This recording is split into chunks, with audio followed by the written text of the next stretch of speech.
Hello बच्चों, आज हम लोग केमिकल काइनेटिक्स का न्यूमेरिकल देखने जा रहे हैं, जिसको मैंने एमसीक्यू फॉर्मेट में बना रखा है।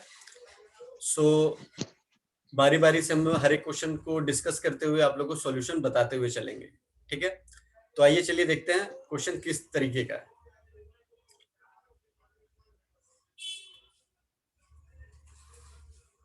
ये देखिए, स्क्रीन में क्वेश्चन दिख रहा है आप लोगों को? जी सर। रिया, स्क्रीन में दिख रहा है क्वेश्चन? जी सर, दिख रहा है। ओके, तो देखिए फर्स्ट क्वेश्चन क्या है, बताइएगा। फर्स्ट क्वेश्चन दे रखा है, for a reaction A plus B, आपको पी प्रोडक्ट दे रहा है। The rate law is given by, rate law दे दिया है। What is the order of this reaction? तो क्या होना चाहिए इसका B order? Is the right. B. Option B रिया के हिसाब से बिल्कुल सही है। और सिद्धार्थ और भारती, आप लोग से हो पाया ये क्वेश्चन या मैं बता दूं? सर हो गया। सर आप बता दो। चलो, सर इसका आंसर बी है। इसका आंसर बी है। चलिए देखते हैं कैसे आंसर बी। तो देखिए, क्वेश्चन नंबर 1 का सॉल्यूशन है। ए प्लस बी हमें क्या दे रहा था? प्रोडक्ट पी दे रहा था ना? जी ठीक है, सर। तो रेट लो आप लोगों को क्वेश्चन में क्या गिवन दिया हुआ था? रेट लो गिवन दे रखा था, दैट इज आर। क्या दे रखा था? के ए 1/2 बी 2, है ना? ऑर्डर ऑफ रिएक्शन क्या होता है? ऑर्डर ऑफ रिएक्शन होता है कि जो भी उसका पावर में होता है वो क्या होता है? ऐड कर देते हैं हम उसको। ऐड हो जाए। तो ये जो पावर में है और ये जो पावर में है, हम उसको ऐड कर देंगे सिंपली, है ना? तो 2 एलसीएम लिया, 1 जी + सर। 2 या 4, 5/2 दैट इज 2.5। ठीक है, तो ऑप्शन बी है जी हमारा आंसर हो गया। क्लियर है? जी सर। सिद्धार्थ, आया समझ में?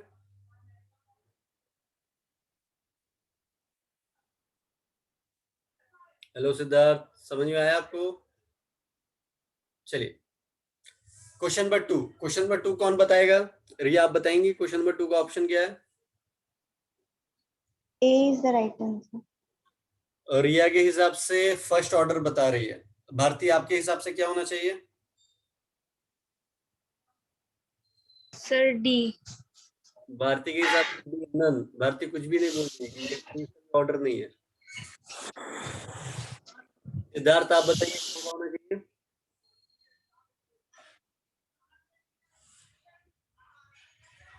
चलिए मैं बताता हूँ।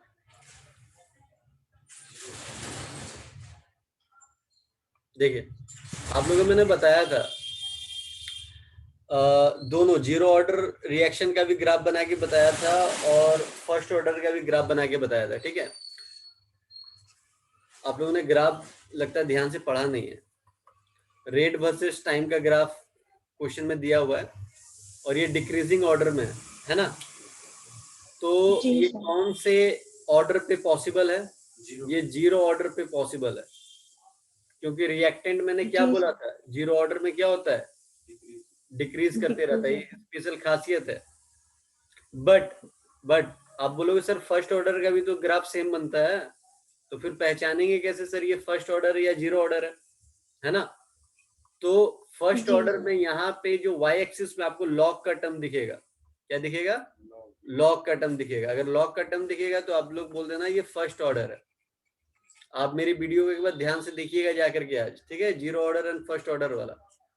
जीरो ऑर्डर में यहाँ पे रेट होगा और फर्स्ट ऑर्डर पे यहाँ पे लॉग दिया हुआ रहेगा। इसी से आप पहचानोगे जीरो ऑर्डर कौन सा, फर्स्ट ऑर्डर कौन सा है। ठीक है, ओके सर। चलो नेक्स्ट क्वेश्चन, ये रहा आपके स्क्रीन में। व्हाट इज द स्लोप, एक सेकेंड, हाँ, अभी इसी जो क्वेश्चन पूछा गया है इसी का एक एक्सटेंडेड क्वेश्चन है। What is the slope of the curve? क्या होगा स्लोप? क्या होगा? सर इसका ऑप्शन सी होगा। इसका ऑप्शन क्वेश्चन नंबर 3 का भारती बता रही है ऑप्शन सी। रिया आप बताओ ऑप्शन कौन सा होगा?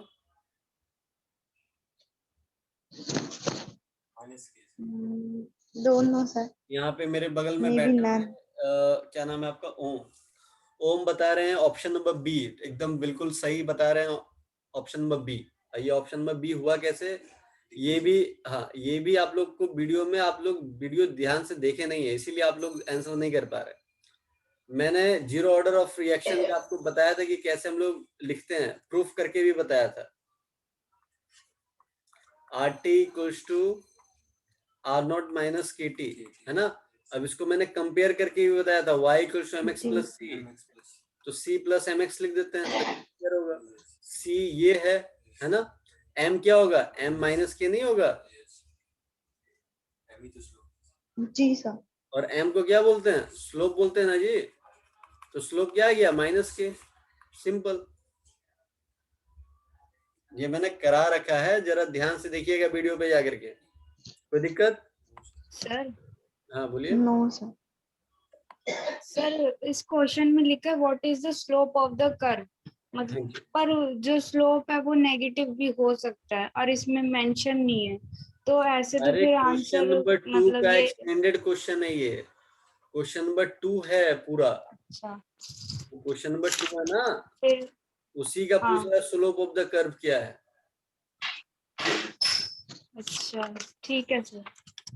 ठीक है, अब तो पता चल गया ना, पूरा यस सर। इंफॉर्मेशन दिया हुआ है क्वेश्चन पे, what is the slope of the curve. जो क्वेश्चन नंबर 2 का है उसी का ये अनदर क्वेश्चन है, जिसको मैंने ऑप्शन में दे दिया। ठीक है, चलो क्वेश्चन नंबर 4। ठीक है सर। क्वेश्चन नंबर 4 का आंसर कौन बताएगा?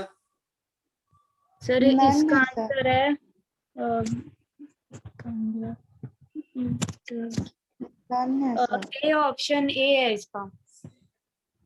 भारती बता रही है ऑप्शन ए। ओके, यहाँ पे जो बैठा हुआ मेरे साथ है ओम, वो बता रहा है ऑप्शन सी बिल्कुल गलत। रिया आप बताइए। नन है सर। नन, रिया भी गलत और भारती सही हो गई यहाँ पे। चलिए भारती का आंसर को चेक, भारती अभी मैं आंसर बता रहा हूँ, आप चेक करना, ठीक है, कि आपका आपने सही बनाया या नहीं ठीक बनाया। ठीक है सर। ठीक है भारती, व्हाइट बोर्ड दिख रहा है आपको?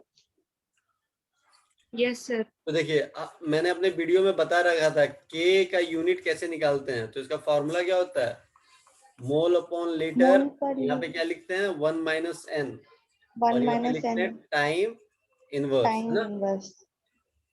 तो आपको मोल अपॉन लीटर है 1 माइनस 3/2 करेंगे। 3/2 क्यों करेंगे, बताइए भारती। सर क्योंकि एन हमारा जो n है वो 3/2 है इसलिए। वेरी गुड, देखो यहाँ पे क्वेश्चन पे दिखा दिया है, एन क्या है, 3/2 है ना। 2। चलिए तो इसको थोड़ा सा सॉल्व करेंगे, तो सॉल्व करके क्या आएगा,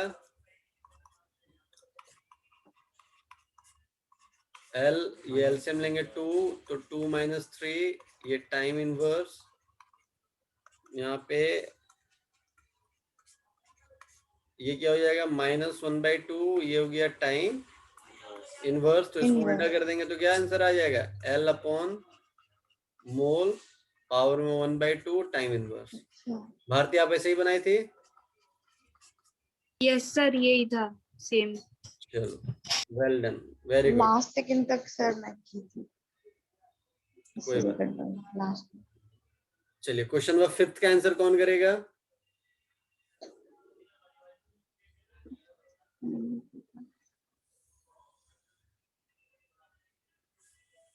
आप बता दीजिए सर। भारती आपसे बन गया क्वेश्चन नंबर 5? नहीं सर।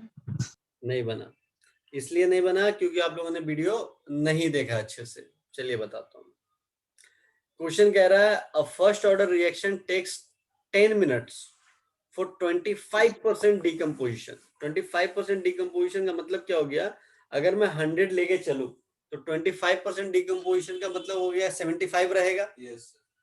नहीं आया समझ में? हेलो जी सर। Yes sir. ठीक है, तो इनिशियल हमारा अगर 100 है तो बचा कितना हमारा 75%, क्योंकि 25% का डिकम्पोजिशन हो गया ना। yes. जी sir.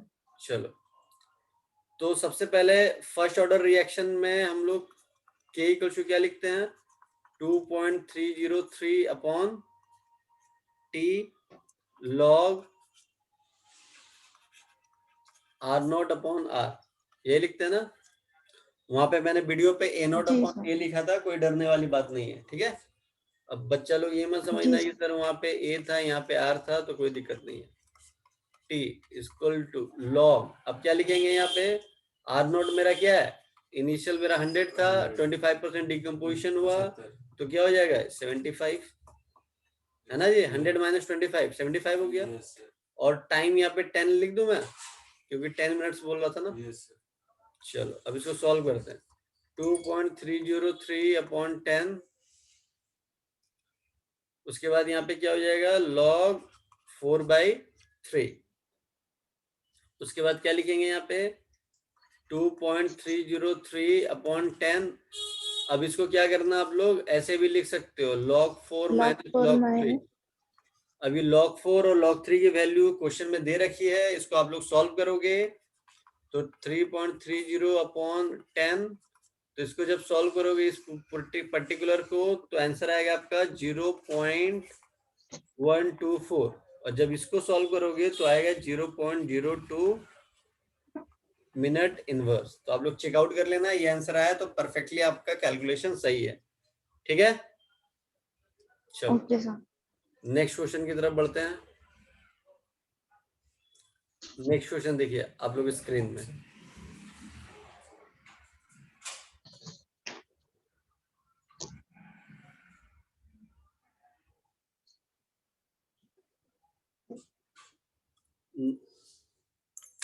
Next question, question number 6 पे देखिए क्या है।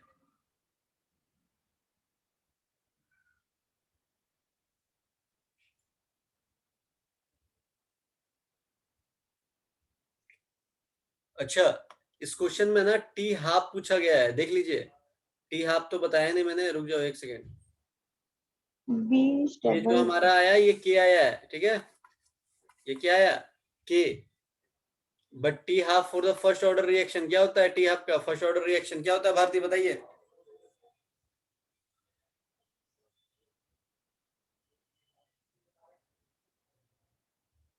रिया आप बताओ।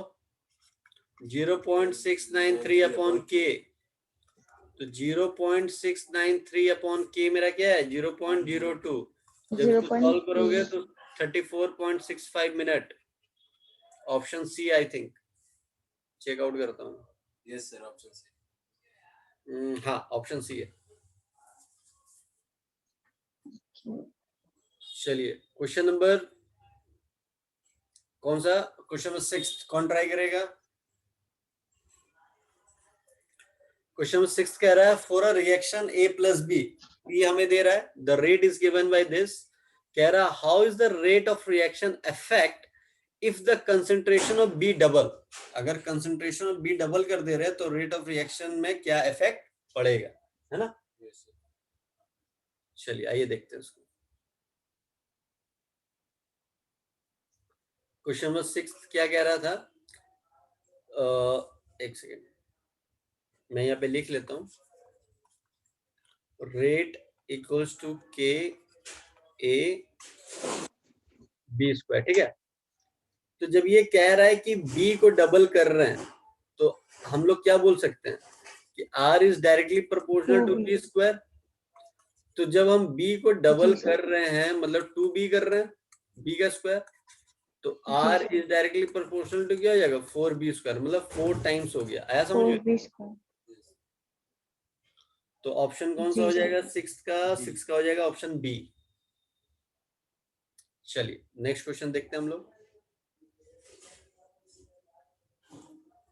Question number 7। तो क्वेश्चन नंबर 7 कह रहा है what is the overall order of reaction if A is present in large access. मतलब क्वेश्चन नंबर 6 का एक्सटेंडेड क्वेश्चन, मतलब एक और क्वेश्चन जुड़ गया है। ये जो क्वेश्चन नंबर 7 है वो रिलेट है क्वेश्चन नंबर 6 से, ठीक है। तो कह रहा है what is the overall order of reaction if A is present in the large access. इसका मतलब सुनो क्या होता है। अगर मान लो मैंने बोला कि अगर कोई ऐसा रिएक्शन है जिसपे मैंने उस टर्म को एक्सेस अमाउंट पे डाल दिया है, तो क्या होगा वो इंडिपेंडेंट हो जाएगा, वो किसी पे डिपेंड ही नहीं करेगा। मतलब एक छोटा सा एग्जांपल बता रहा हूं, अगर समुद्र में से तुमने 1 लोटा पानी निकाल लिया बाहर, तो समुद्र का पानी कम हो जाएगा क्या? कोई फर्क नहीं पड़ेगा। तो ए जो है No, वो sir. क्या हो जाएगा? इंडिपेंडेंट हो जाएगा, किसी पे डिपेंड ही नहीं करेगा। ठीक है, तो जब डिपेंड नहीं करेगा तो R equal to B square नहीं हो जाएगा directly? R equals to B square. Yes, sir. हाँ, R. वो 0 हो जाएगा. देखो यही क्वेश्चन था ना, यही वाला क्वेश्चन था। Yes, sir. तो अगर मैं ए को एक्सेस अमाउंट पे रख दूं तो ए किसी पे अब डिपेंड नहीं करेगा। ठीक है, Yes, sir. मतलब ये डिपेंड नहीं करेगा रेट पे। A does not depend upon rate, है ना। तो जब ये रेट पे डिपेंड ही नहीं कर रहा तो हम क्या बोल सकते हैं कि rate equals to B square बोल सकते हैं। Yes, sir. आपसे पूछा गया था ऑर्डर, तो अब इसका ऑर्डर क्या हो जाएगा? ये 2, तो ऑर्डर क्या हो गया? 2। समझ में आया? Yes, sir. चलो अब लास्ट क्वेश्चन की तरफ चलते हैं। सर ये ए पे डिपेंड क्यों नहीं करेगा? अरे ए क्वेश्चन में कह रहा ना एक्सेस अमाउंट पे ले लिया, अब एक्सेस अमाउंट पे ले लिया तो रेट पे कैसे डिपेंड करेगा? जी सर। हाँ। समुद्र का एक एग्जांपल दिया ना, समुद्र में से एक लोटा पानी निकाल लो तो जी सर। समुद्र का पानी कम हो जाएगा क्या? समुद्र को कोई फर्क पड़ेगा? नो क्योंकि एक्सेस नो अमाउंट है, sir. Excess amount of water है वहां। चलो अभी एग्जाम क्वेश्चन नंबर 8 देखिए, लास्ट क्वेश्चन है, ध्यान से देखिएगा। क्या कह रहा है? The rate constant for a reaction of zero order is 0.0030 mole L inverse S inverse. How long will it take for an initial concentration of reactant to fall from 0.10 m to 0.07 m? तो आपको सबसे पहले यहाँ पे find out करना है कि initial क्या है, फाइनल क्या है, के क्या है, ये सारी चीजें। ठीक है, तो चलिए आइए फाइंड आउट करते हैं।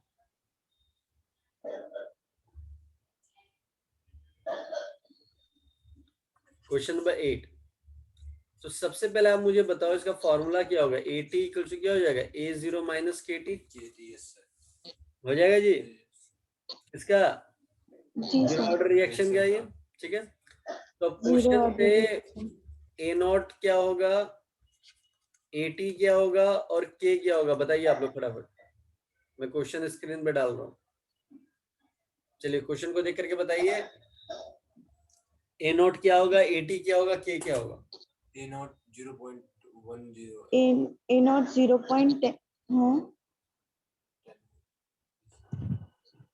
A0 क्या बोली रिया? और 0.10. 0.10 m। Very good. AT क्या हो जाएगा? 0.075, है ना? 0.075। हाँ, रेट K क्या हो जाएगा? 0.0030। 0.0030। बस अब सब मिल ही गया, तो अब सॉल्व कर लेंगे, टी निकाल लेंगे। टी पूछ रहा था हमसे, तो यहाँ से हम लोग टी कैसे निकालेंगे?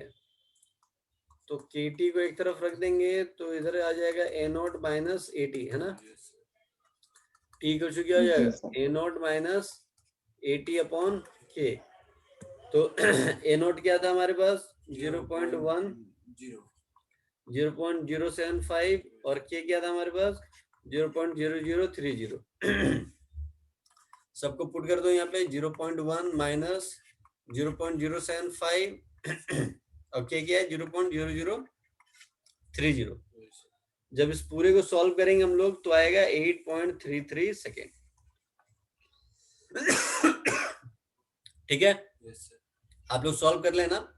मैं अगर सॉल्व करने जाऊंगा तो वीडियो लंबी बन जाएगी और कोई काम का वो निकलेगा नहीं, क्योंकि अगर आप लोग कॉम्पिटिटिव एग्जाम या लाइक केमिस्ट्री पढ़ रहे हो, ठीक है, तो लाइक ये सारी चीजें आप लोगों को आनी चाहिए। तो आई होप आप लोगों को हर एक चीजें मैंने बारीकी से बताई है और आप लोगों को समझ में भी आया होगा। और प्लीज मैं आप लोग से फिर से रिक्वेस्ट कर रहा हूं कि ये न्यूमेरिकल को बनाने से पहले मेरी दोनों वीडियो, 3 आई थिंक 4 वीडियो मैंने डाल रखा है, 2 नहीं 4 वीडियो डाल रखा है, तो चारों वीडियो को ध्यान से देखिए, तब जाके ये न्यूमेरिकल बनेगा। Otherwise totally waste of time होगा आप लोग के लिए। और सिर्फ यही, ऐसा नहीं कि यही न्यूमेरिकल आप लोग एग्जाम में आएगा, इससे भी रिलेटेड, इससे भी हट करके क्वेश्चंस आ सकते हैं। सो मुझे लगा कि जो जो क्वेश्चन इंपॉर्टेंट है, जो कि मैंने आप लोग से शेयर कर दिया। बाकी अगर आपको और भी क्वेश्चन प्रैक्टिस के लिए चाहिए, आप व्हाट्सअप करना, मैं आप लोगों को व्हाट्सअप कर दूंगा। ठीक है, Till then, bye bye. Take care.